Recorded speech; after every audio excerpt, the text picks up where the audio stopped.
좋을까요? 잘 오셨습니다. 모니터 볼륨에서 제 목소리를 좀 키워주시면 감사하겠습니다. 산상수훈은 모세의 율법을 대신하는 그리스도인의 삶의 헌장이라고 할 수 있습니다. 다시 말해서 산상수훈은 그리스도인의 윤리 교과서와도 같습니다. 그래서 우리는 산상수훈을 읽으며 예수님께 묻습니다. 예수님, 그리스도인 예수님의 사람들은 어떻게 살아야 합니까?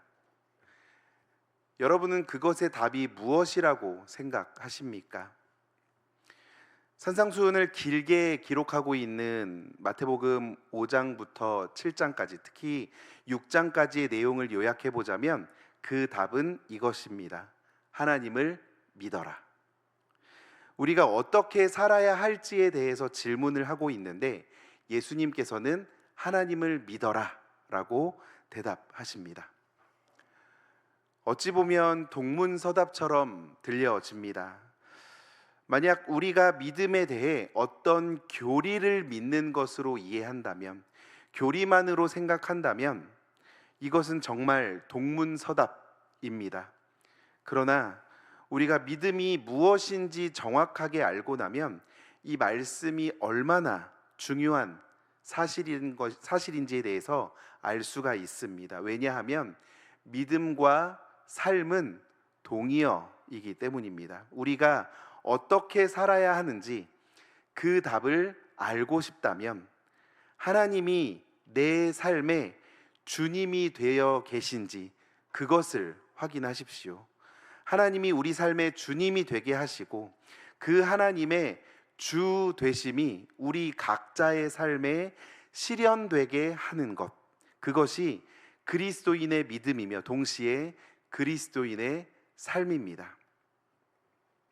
오늘 우리가 읽은 본문은 산상수훈 본론에 해당하는 말씀입니다. 특히 본론의 세 번째 단락이라 할 수 있습니다. 이 앞단락에 해당하는 마태복음 6장 19절부터 24절을 보시면 예수님께서 우리에게, 제자들에게 말씀하시기를 두 마음을 품지 말 것, 두 마음을 품지 말아라 라고 말씀을 하십니다. 너희 마음을 땅에 두지 말고 하늘에 둬라. 하나님과 재물을 겸하여 섬길 수가 없다. 둘 사이에서 선택해라. 이 말씀은 한편 당혹스럽기도 하고 또 모호해 보이는 말씀입니다. 당혹스럽다고 여겨지는 것은 우리 삶의 기본, 우리의 삶의 근간이 돈이 되기 때문이고, 또 모호하다고 생각이 되는 것은 내가 정말 하나님을 섬기고 있는 것인지 아니면 돈을 섬기고 있는 것인지 판단하기 어려울 때가 많기 때문입니다. 그래서 사실은 두렵기까지 합니다. 나는 하나님을 섬기고 싶은데 나도 모르는 사이에 돈에 지배되어 있는 것은 아닐까 하는 질문이 우리를 떠나지 않습니다. 이것은 세상의 질서에 대한 기본적인 이해가 이 질문을 이해하고 답하는데 도움이 될 것이라 생각을 합니다. 우리가 살아가고 있는 이 세상은 이미와 아직이 함께하고 있습니다. 세상의 질서는 우리 그리스도인들에게도 아주 큰 영향을 미칩니다. 그러나 세상의 질서가 우리를 완전히 지배할 수는 없습니다. 그것은 돈의 지배도 마찬가지입니다. 오늘날 세상의 질서는 우리를 지배하려고 돈을 이용합니다. 돈은 꽤 강력한 무기가 됩니다. 왜냐하면 우리 중에 그 누구도 이 돈을 떠나서는, 돈 없이는 살 수가 없기 때문입니다. 이것은 아무도 돈의 지배를 벗어나 살 수 없다는 뜻이기도 합니다. 돈의 지배는 우리에게도 아주 강력한 영향을 미칩니다. 그러나 이 돈이 우리를 완전하게 지배할 수는 없습니다. 좀 더 자세하게 말해보자면 우리가 우리 스스로를 돈의 지배에 내어주기까지, 돈이 나를 지배하도록 내가 스스로 허용하기까지는 돈이 나를 지배할 수가 없습니다. 그러나 돈은 오늘도 우리를 지배하기 위해 끊임없이 우리를 유혹하고 위협합니다. 그 유혹과 위협의 수단이 바로 염려입니다. 오늘 본문의 첫 절인 마태복음 6장 25절에서 예수님은 이렇게 말씀합니다. 25절 말씀을 같이 읽어보겠습니다. 시작.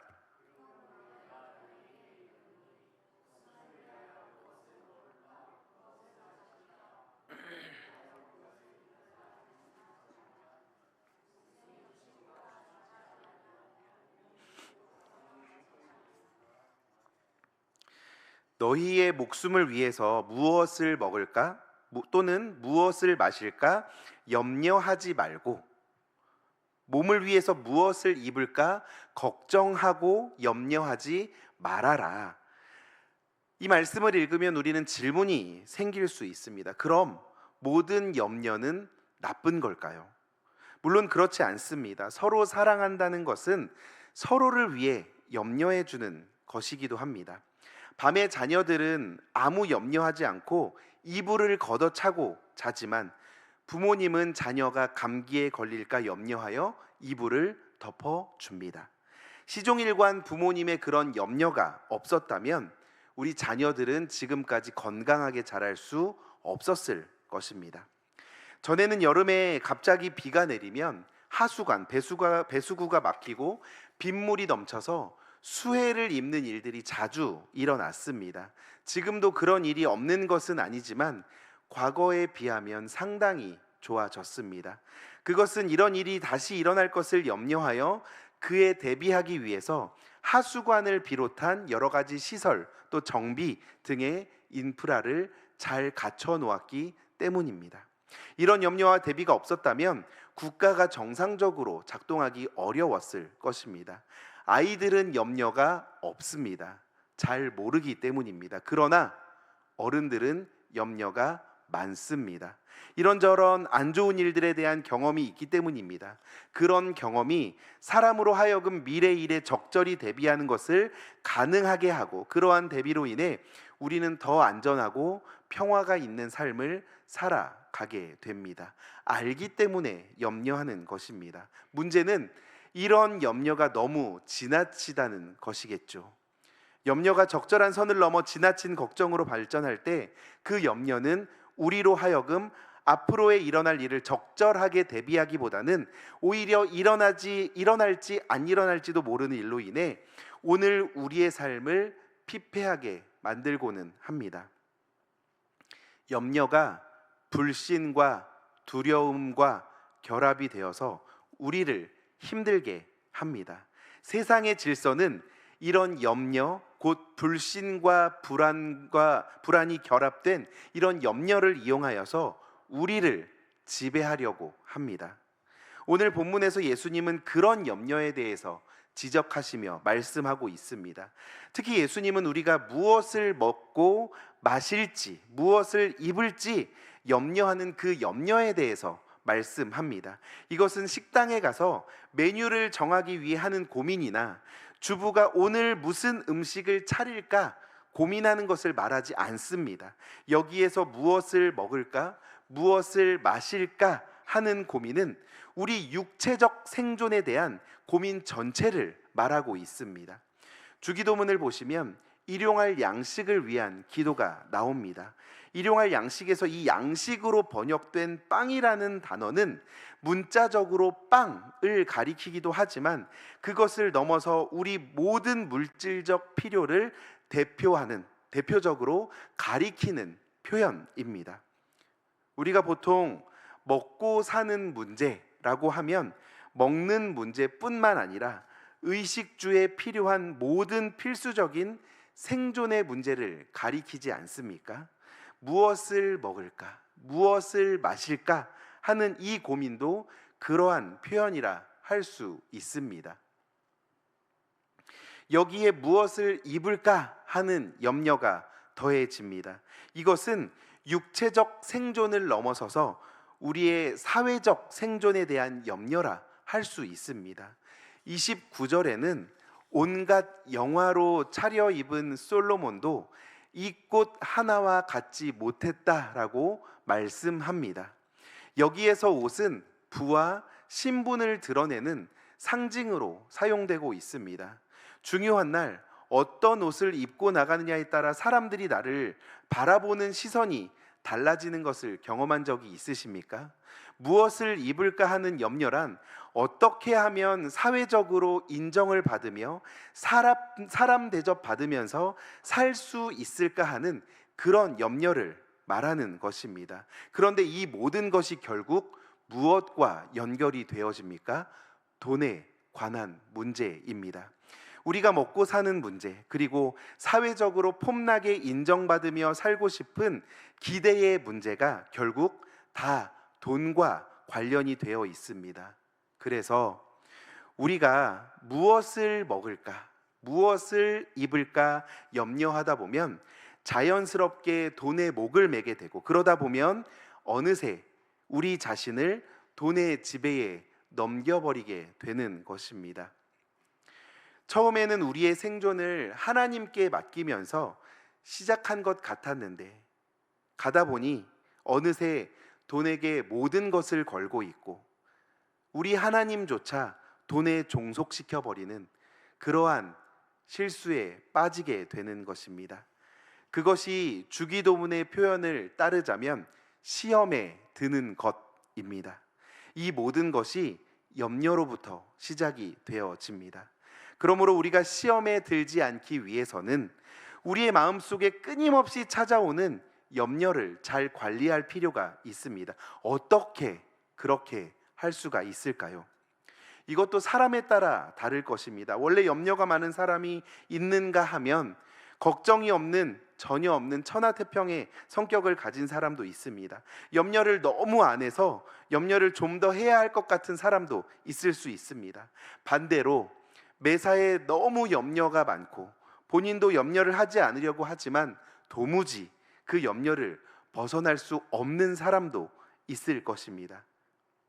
그래서 실제로는 사람에 따라 조금씩 다른 처방이 필요할 텐데요, 오늘 본문에서 예수님은 그 모든 처방의 원리가 될 수 있는 한 가르침을 우리에게 주십니다. 34절 말씀입니다. 34절을 다 같이 읽어봅니다. 시작.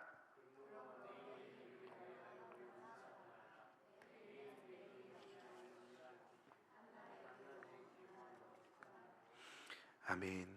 그것은 내일 걱정은 내일이 하게 하라는 것. 내일 일을 걱정하지 말아라. 여기에서 내일이란 표현은 당장의 내일만을 말하지 않습니다. 이후, 미래를 의미합니다. 생각해보면 우리의 염려는 대개 미래일에 관한 것입니다. 미래는 한자로 무엇입니까? 안일미 올래. 아직 오지 않은 것이 미래지 않습니까? 아직 오지 않았기 때문에 있는 것입니까? 없는 것입니까? 없는 것입니다. 그러니까 우리는 대개 없는 것으로 인해서, 존재하지 않는 것으로 인해서 걱정하고 염려합니다. 존재하지 않는 것으로 인해 걱정하는 동안 정작 살아있는 나는, 나의 몸은 상하고 나의 생각은 지쳐만 갑니다. 다 같이 오늘 본문 25절을 다시 한번 읽어보도록 하겠습니다. 시작. 그러므로 내가 너희에게 이르노니 목숨을 위하여 무엇을 먹을까, 무엇을 마실까, 몸을 위하여 무엇을 입을까 염려하지 말라. 목숨이 음식보다 중하지 아니하며 몸이 의복보다 중하지 아니하냐. 무슨 말입니까? 한쪽에 목숨이 있고 한쪽에 음식이 있습니다. 목숨을 살리려면 음식을 먹어야 합니다. 다른 말로 하면 음식을 희생시켜야 합니다. 반대로 음식을 아끼려면 목숨을 희생해야 합니다. 둘 중 하나는 없어집니다. 그럼 여러분은 목숨을 살리시기 위해 음식을 희생시키시겠습니까? 아니면 음식을 지키기 위해 목숨을 희생하시겠습니까? 참 어리석은 질문입니다. 왜 그렇습니까? 목숨이 음식보다 중하기 때문입니다. 지금 우리에게 존재하는 것, 우리에게 있는 것은 우리의 몸과 우리의 목숨입니다. 우리의 몸과 우리의 목숨. 그것이 우리의 존재입니다. 하나님께서 우리를 위해 창조하신 하나님의 피조물입니다.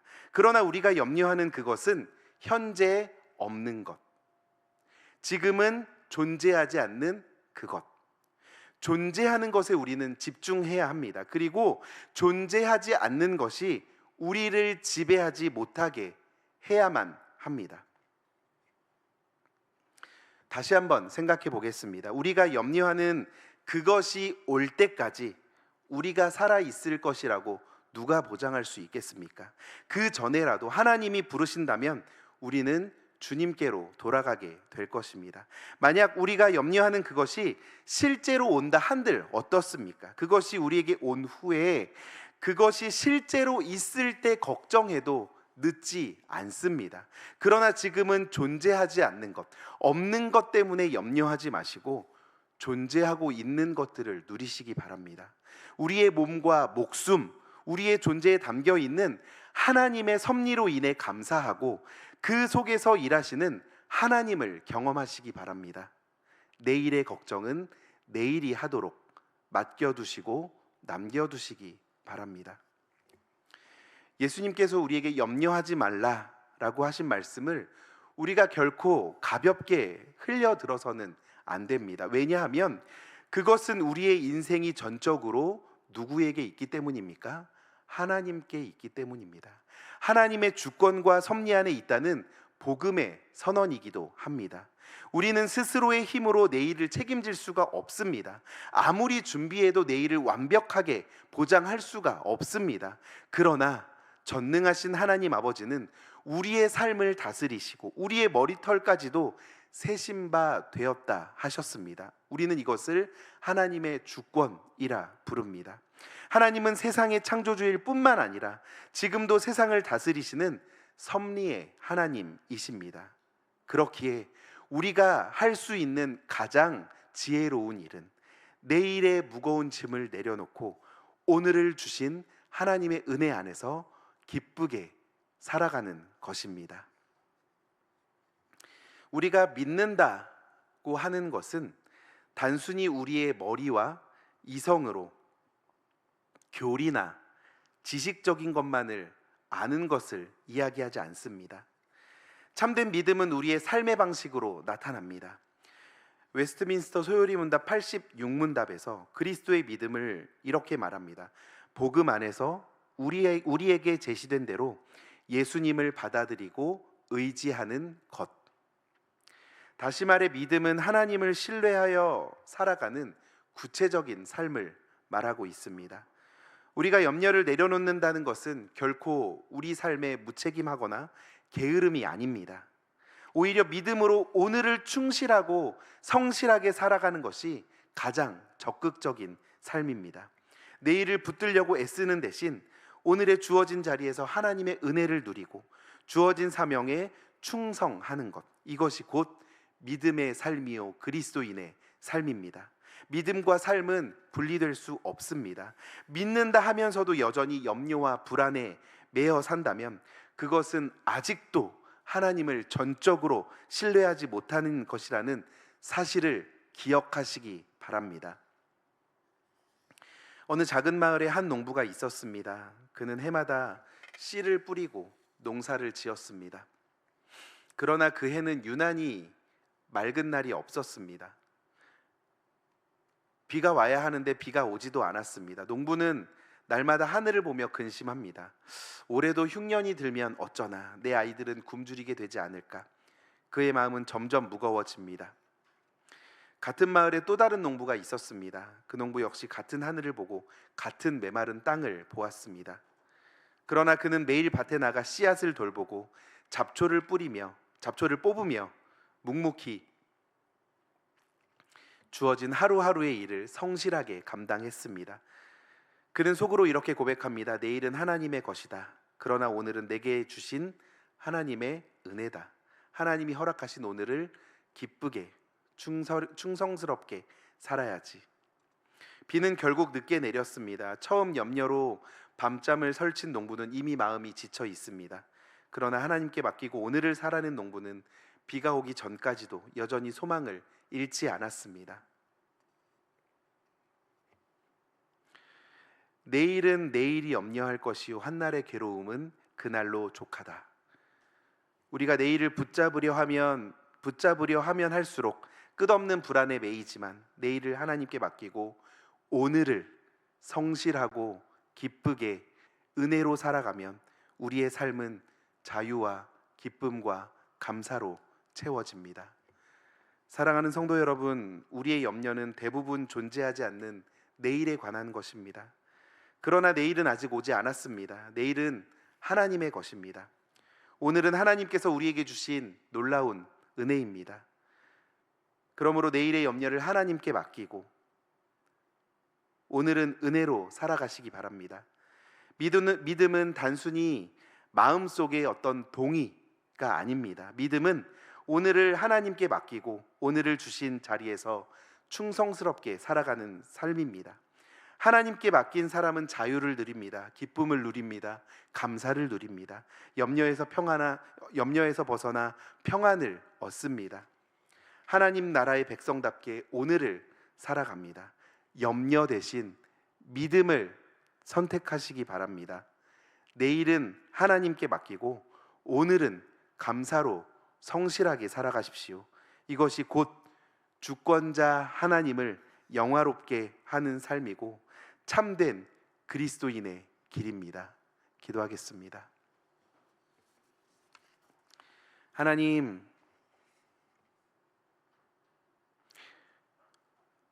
어려울 때일수록 더욱 주님을 바라보게 됩니다.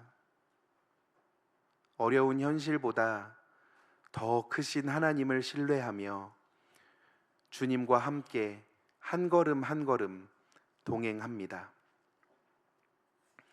우리의 목숨을 음식보다 중요하게 여기시고 우리의 몸을 옷보다 소중하게 여기시는 그 주님을 바라보며 우리 안에 있는 어리석은 염려를 떨쳐버립니다. 주께서 허락하신 그리스도의 한 몸의 지체로 부르신 이 공동체를 통해서 더욱 소통하기에 힘쓰며 함께 기도하고 서로 격려하며 이 길을 기쁘게 걸어갈 수 있도록 도와주시옵소서. 이 길에서 주님을 더 가까이 경험하게 하시고 우리의 믿음이 더 깊어질 수 있도록 그 믿음으로 오늘을 성실하고 기쁘게 살아갈 수 있도록 도와주시옵소서. 감사하신 예수님의 이름으로 기도드립니다. 아멘.